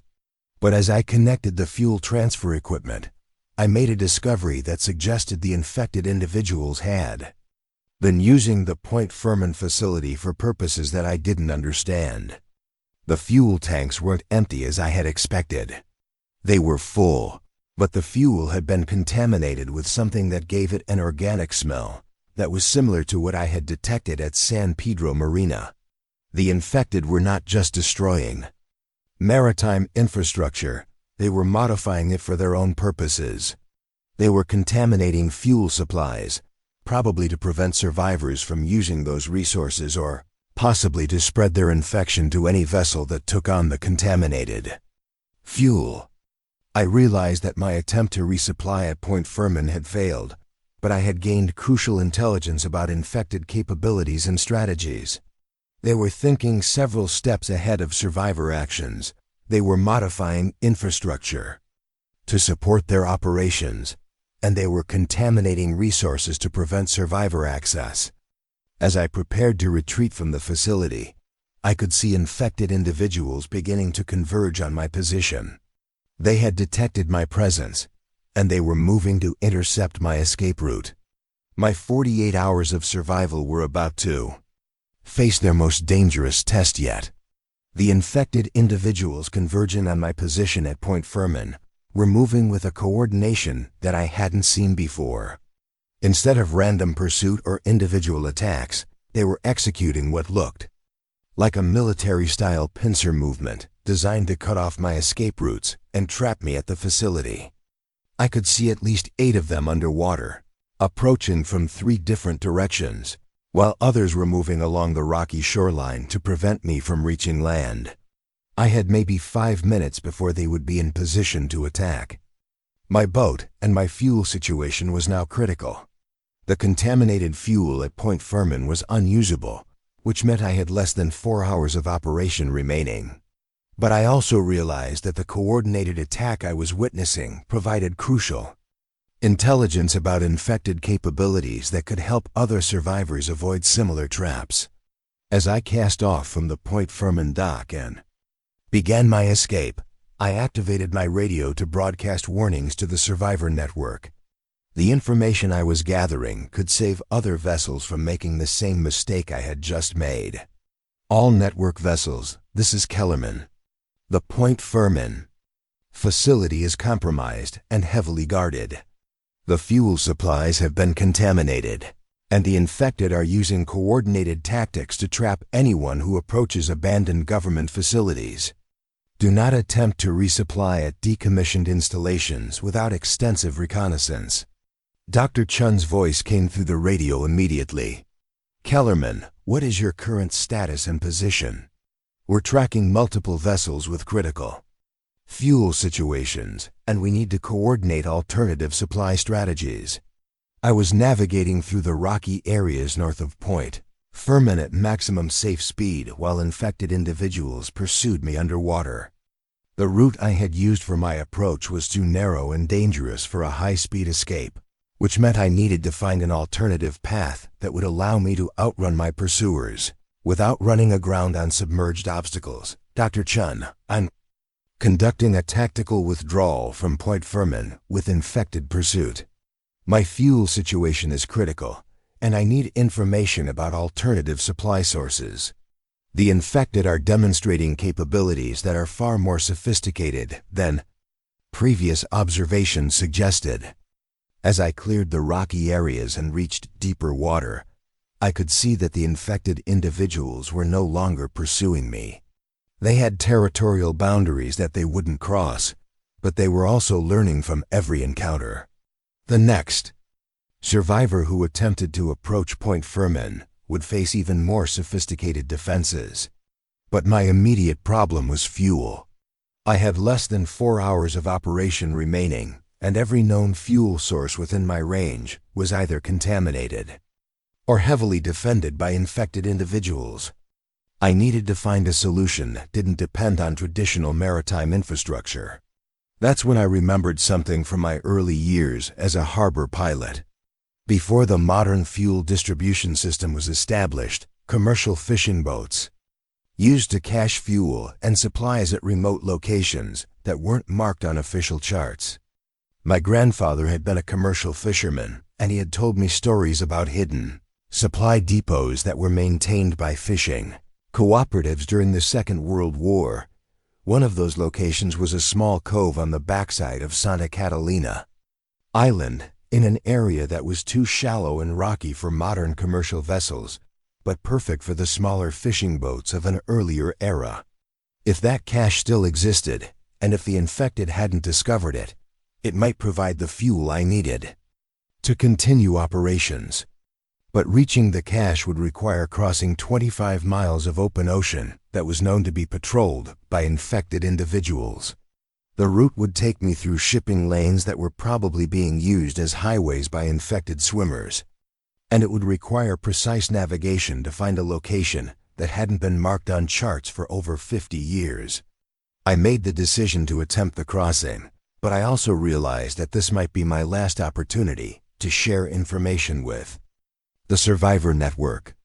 If the attempt failed, the intelligence I had gathered about infected capabilities would be lost unless I transmitted it immediately.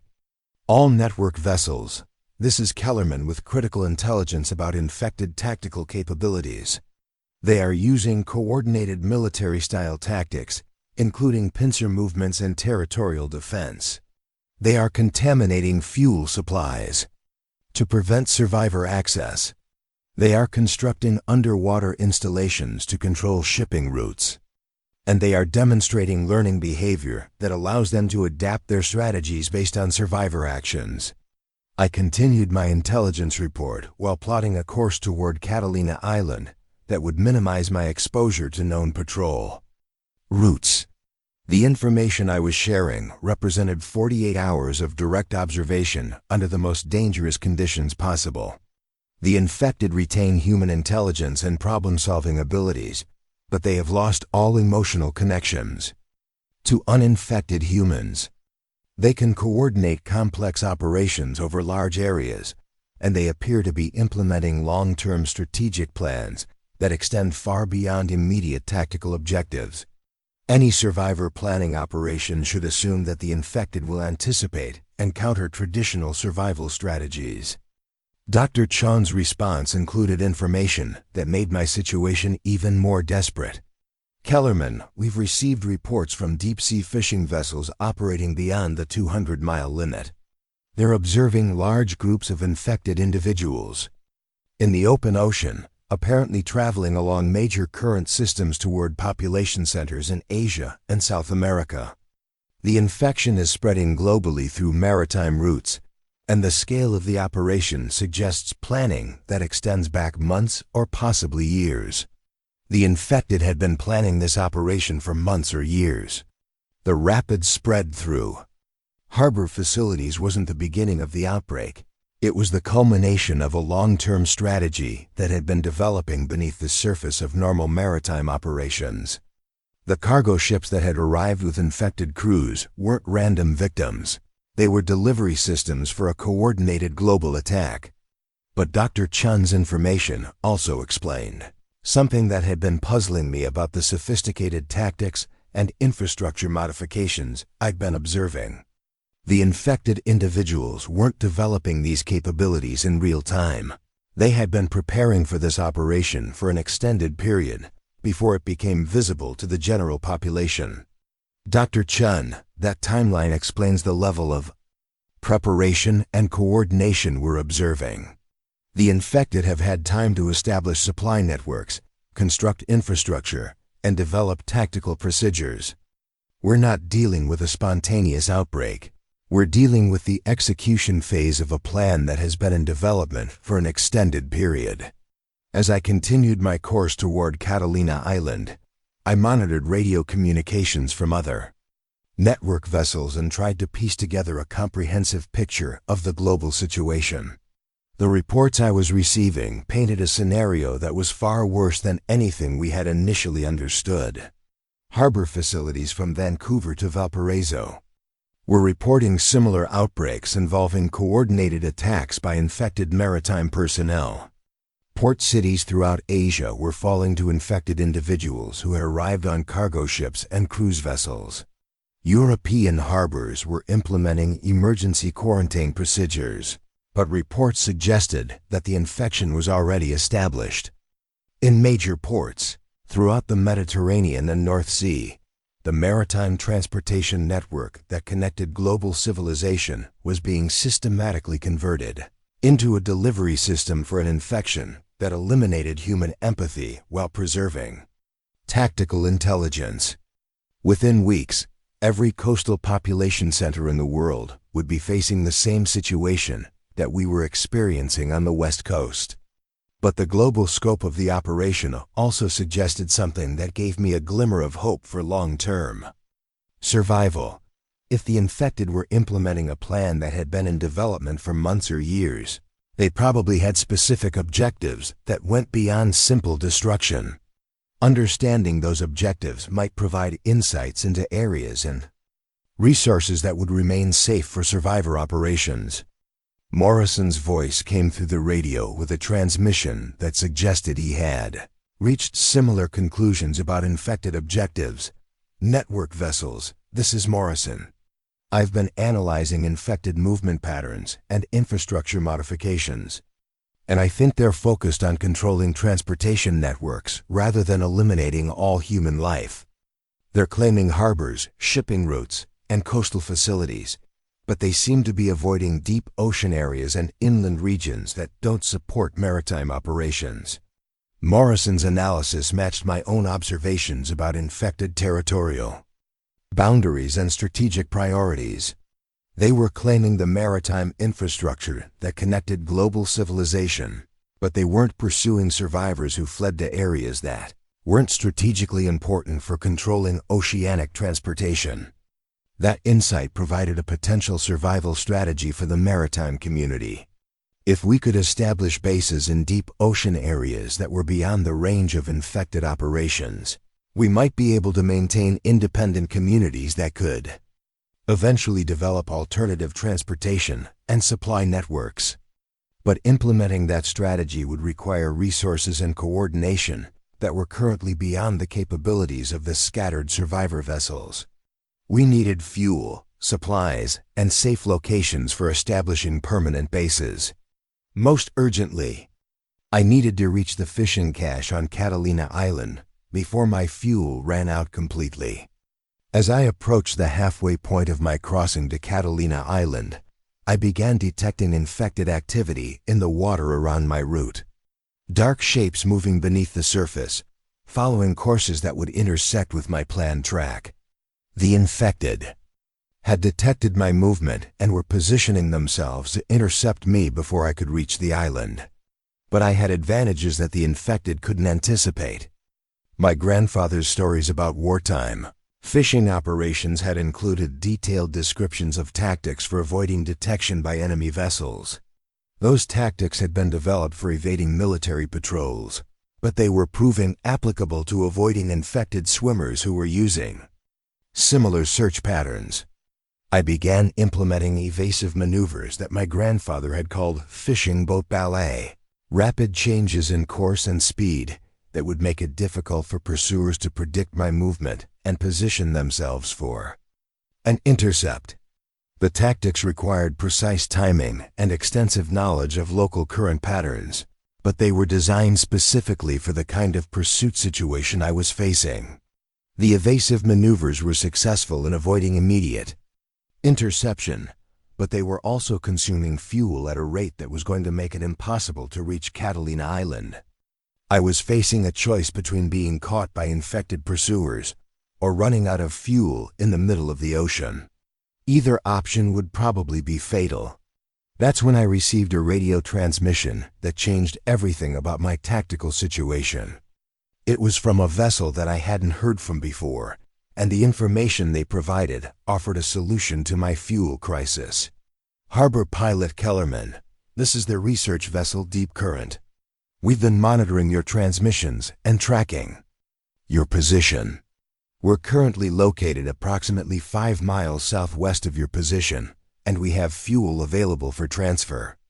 We're equipped with ship-to-ship refueling capability, and we can provide assistance without requiring you to approach any fixed facility. The Deep Current was a private research vessel operated by marine biologists who had been conducting deep-sea studies when the outbreak began. Their ship was equipped with extended-range fuel capacity and sophisticated navigation systems that made them ideally suited for supporting survivor operations in deep ocean areas.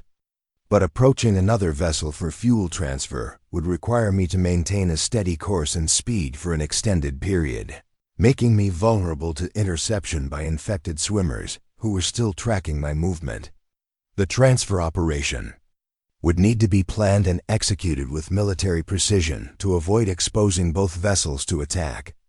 Deep Current, I can rendezvous for fuel transfer, but my current position is being tracked by infected swimmers.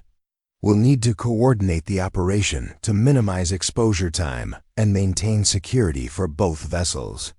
The captain of the Deep Current was Dr. James Reeves, a marine biologist who had spent decades studying ocean current systems and marine wildlife behavior.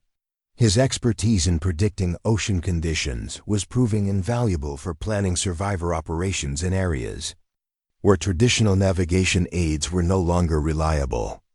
Kellerman, we've been tracking infected movement patterns in this area, and we've identified a location where current conditions will make it difficult for underwater swimmers to maintain position. If we can coordinate the rendezvous for that location, we should be able to complete the fuel transfer without interference. Dr. Reeves directed me to a position where converging currents created underwater turbulence that would make it difficult for infected individuals to swim in coordinated formations. It was exactly the kind of tactical application of oceanographic knowledge that was going to be essential for long-term survivor operations. The fuel transfer operation was completed successfully, and I was able to refuel my pilot boat without encountering infected interference. But more importantly, the rendezvous with the Deep Current provided me with access to information and resources that were going to be crucial for the next phase of survivor operations. Dr. Reeves had been coordinating with research institutions and government agencies that were still operational, and he had intelligence about the global scope of the outbreak that painted a comprehensive picture of what survivors were facing. The infection had reached every continent and was spreading through maritime transportation networks faster than any containment measures could be implemented. But Dr. Reeves also had information about potential solutions that were being developed by research teams who had avoided contamination, deep-sea research facilities, offshore oil platforms, and military installations that were beyond the range of infected operations were working together to develop strategies for long-term resistance and eventual recovery. Kellerman, your intelligence about infected capabilities has been transmitted to research teams throughout the Pacific. The tactical information you've gathered is helping other survivor groups avoid the mistakes that have cost lives during the initial phase of the outbreak. Your contribution to the survival effort has been significant. As I prepared to continue operations with my refueled vessel, I realized that the 48 hours since the outbreak began had transformed me from a harbor pilot who guided cargo ships through routine operations into a maritime intelligence specialist who was helping to coordinate humanity's response to an unprecedented global catastrophe. The skills that had made me successful at guiding ships through dangerous waters were proving essential for navigating the new reality where the ocean had become a battlefield between human survivors and infected individuals who retained human intelligence but had lost their humanity. My pilot boat was no longer just a working vessel for harbor operations. It was a mobile intelligence platform that was helping to map infected capabilities and develop survival strategies for the maritime community. The 18 years I had spent learning every detail of Pacific coast navigation were now being applied to keeping humanity alive in a world where the sea had become hostile to human survival. But I also understood that the 48 hours I had just survived were only the beginning of a much longer struggle. The infected individuals were implementing a global strategy that had been in development for months or years, and they had claimed the maritime infrastructure that modern civilization depended on for survival. The next phase of the conflict was going to require survivor communities to develop alternative technologies and transportation systems that could operate independently of the compromised maritime networks. My knowledge of ocean conditions and navigation would be crucial for establishing safe routes between survivor settlements and maintaining communication networks that could coordinate resistance efforts across the Pacific. The radio was filled with transmissions from survivor vessels throughout the region, all of them sharing information and coordinating operations that were becoming increasingly sophisticated as the maritime community adapted to the new reality. We were no longer individual boats fleeing from immediate danger. We were becoming a distributed naval force that was learning to fight back against an enemy that had claimed our home waters. And somewhere in the distance, I could hear the sound of engines as other survivor vessels moved through the night, carrying people who were using their maritime knowledge to keep humanity alive in a world that had become far more dangerous than any of us had ever imagined.